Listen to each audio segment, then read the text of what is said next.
Okay. Hi, besties. I know I haven't done like a fic review for quite a long time. I honestly can't remember the last time I posted one, even though no one literally gives a shit about this.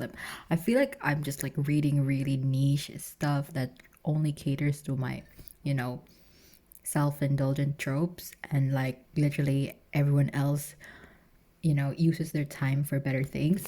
But whatever. So, yeah.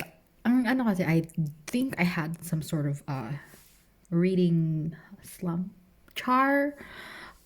It's mostly because I probably have run out of good fix to read, or at least like yung fix na just checks all my,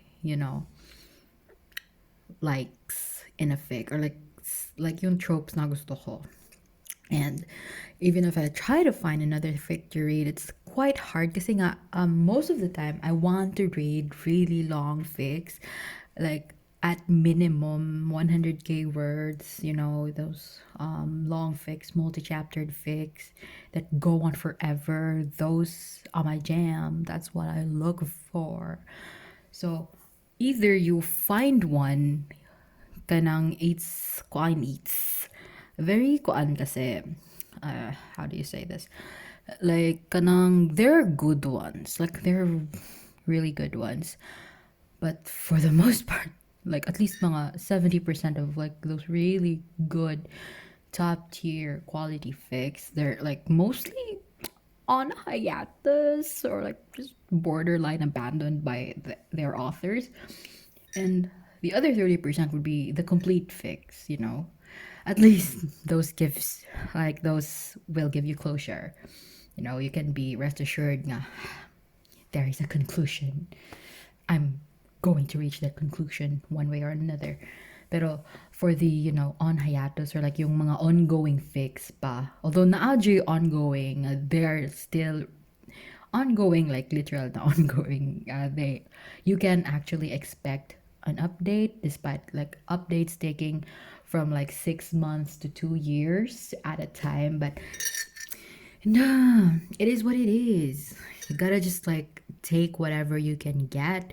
Let's say like you're just the reader. If you wanted to like make your own, then write your own fake bitch.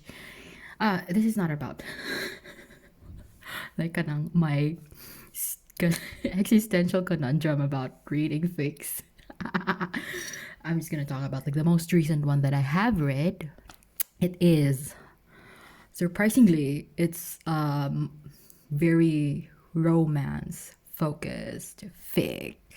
I know I'm not like the most romantic person alive. I literally don't give a fuck about romance in real life, pero I do consume like media that has romance in it because you can't actually avoid it, like it will take a lot more effort to, not consume media that has romance in it, because like literally everything is filled with romance, no matter how like detrimental it is to the actual story, or like how it's completely unnecessary for the most part. Pero it's not about that. This is not about that. This is about the fic. So, ang title ng fic is Found, and it took me like the entire fic to realize nga, oh my god, this is from the same author of that other fic that I was reading like months prior, and I never like really realized it. I think kasi, I'm not sure kasi hindi naman super distinct din ng kanyang writing style. Maybe that's like a sign of a good author. I don't know, but their writing style is like totally okay. Like, it's not kanang Shakespearean or whatever, but it's like kanang good. Like it does like keeps you engaged and stuff. Pero mo lagi to. I really suck at that. Like, I don't particularly kanang pay attention so much to the writing style or like the author's voice or whatever. I just like take it as it is or something. I don't know. Maybe that's just how I read because I'm a dumbass bitch. Pero, so it's heavily, yeah, I would say it's heavily romance focused because the entire story just revolves around the two main characters, and then the characters being, uh, again, this is another Naruto fan fiction, so it's Sakura again, and this time she's paired with Deidara. So kuan.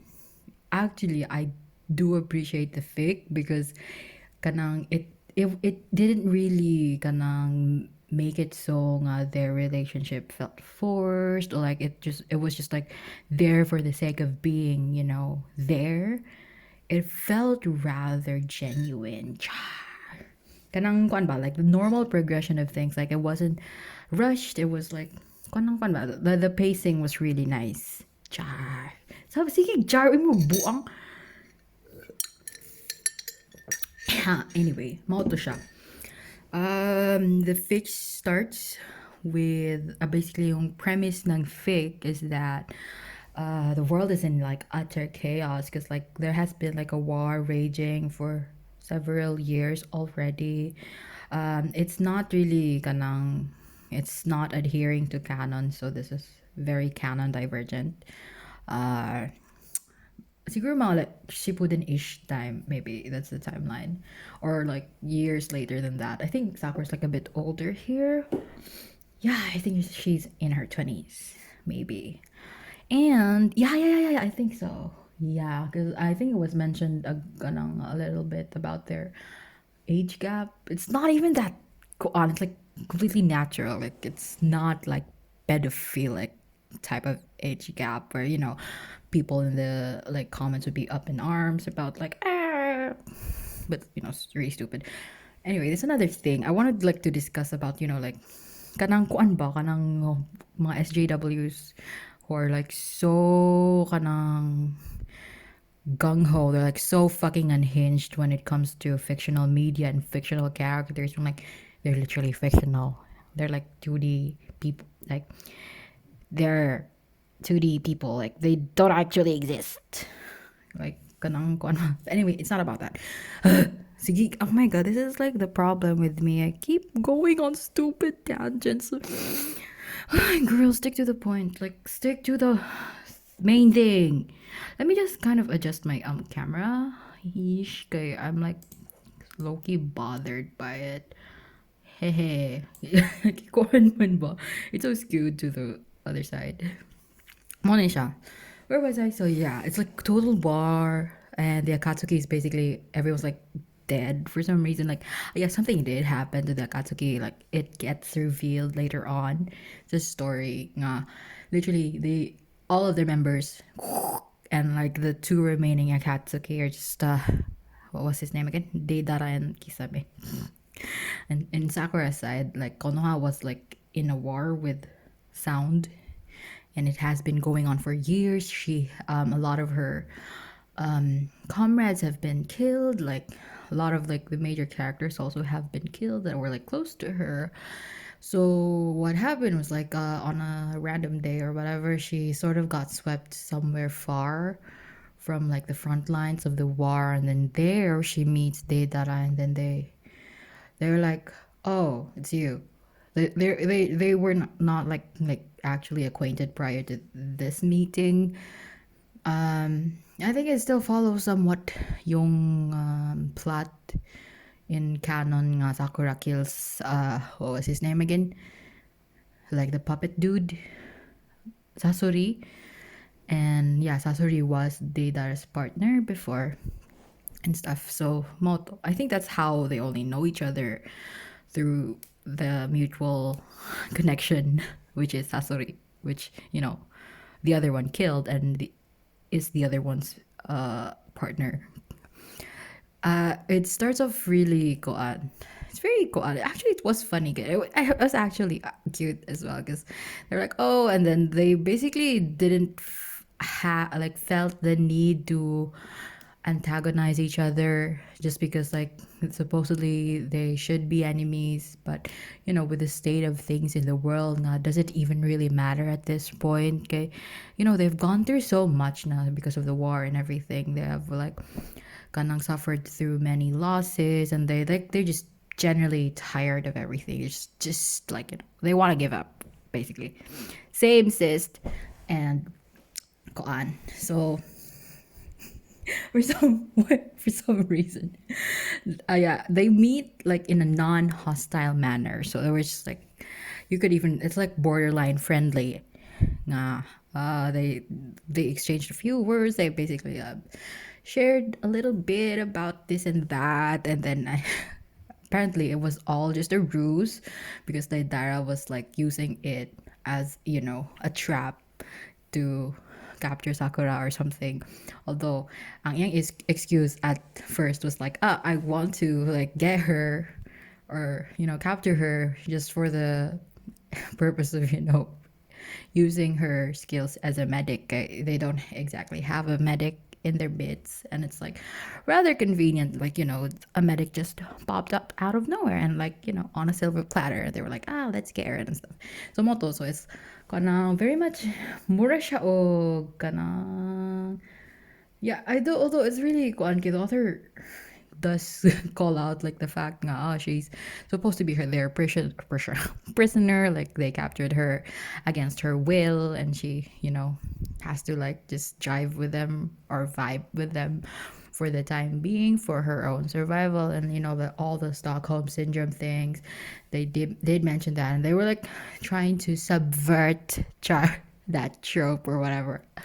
I'm just using words here that I have like kanang no idea if I'm using it properly. Said words. Anyway, moto. So yeah, basically she got captured, and then it was like a trap, because Daidara was like, my plan is to, revive the Akatsuki with her. For some reason, I don't know how he's going to do that, but like that was his initial plan. And then Kisame was also there with him, and he went along with him. Okay, he doesn't have anything else better to do with his time either, so he's like, okay, sure. Apparently, you're the guy with the plan, so I'm just gonna go with you for the time being. And then they go through a lot of things and throughout their journey together. It's like the three of them, okay?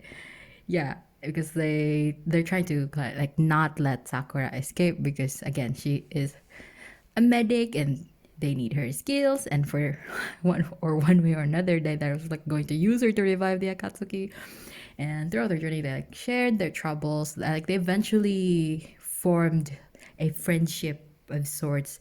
Like it's not Stockholm syndrome, like the author like explicitly addresses that in several passages in the story. And yeah, it's really fun. It's very natural. It's like it ended up something more of like a found family thing because they realized nga there isn't really that much kanang there's not a lot of difference between them. They do work in the same field, like they have the same occupation.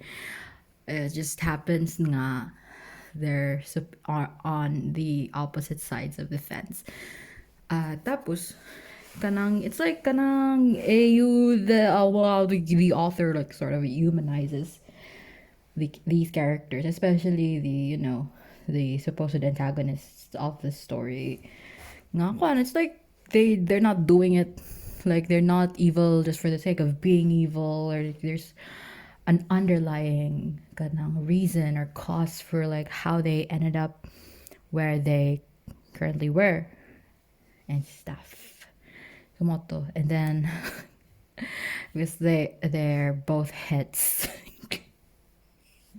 They develop feelings for each other. Char. I think it doesn't exactly read as some sort of weird codependency, bro. Like I think they were like initially already attracted to each other, aesthetically or whatever. There was already a pull in the beginning. It's just that like, yung boundaries between them. Slowly but surely the walls were hunkered down. Tangina na. Kayuan ako eh. Lisa. Ano ko to? The fic is like around, I forgot, mga one. I don't think it reached 100K, did it? Maybe it did. Basta, I'm pretty sure 26 chapters lang siya. Because the author was like using like the alphabet for the chapter titles, for the chapter count in general. So it was like really easy to remember. 26 chapters. And it's actually quite long. Oh my god. Like, it's not, I wouldn't say, I guess I'm not like the best person to, share my kind of impressions on this fic nga, which is primarily centered around the romance between these two characters. Is that like Quadman? It's actually rated M. Content warning. It has lemons and limes and everything, but it's not that explicit. Like it's very vanilla, if you ask me. And I mean, like kanang, it's not just PWP. Kanang, it's a lot more nuanced, nuanced.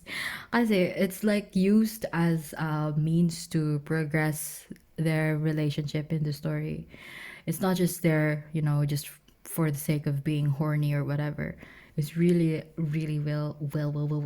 It's really well executed, if you ask me. Although I didn't really, make kilig with it.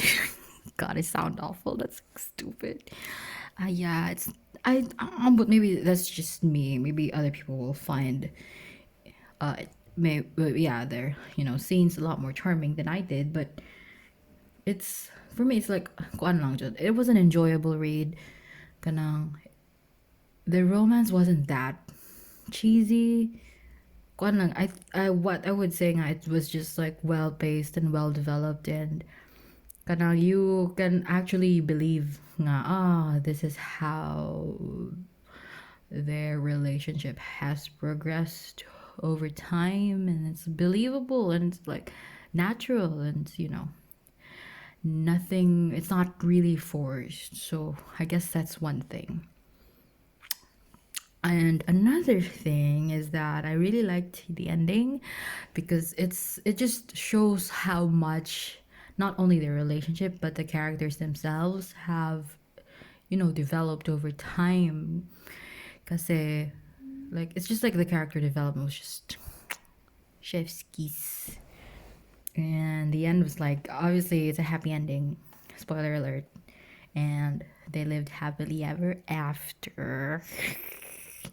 Which was actually like, it was really wholesome, I would say.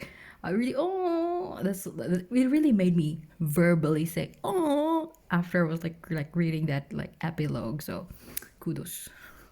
Yeah. So yeah, it's a good read, and it's a long enough read to, and it actually keeps you reading. And yeah, that's it. Like that's the most recent one, and probably like the only fic that I've read since. Yeah, I haven't been like you. I really haven't gone back to reading fics at the moment, but we'll see. We'll see. I'll try to find something else to read. You know, well, that's it, folks. I know literally no one's watching this, but I don't care. Peace. Alright,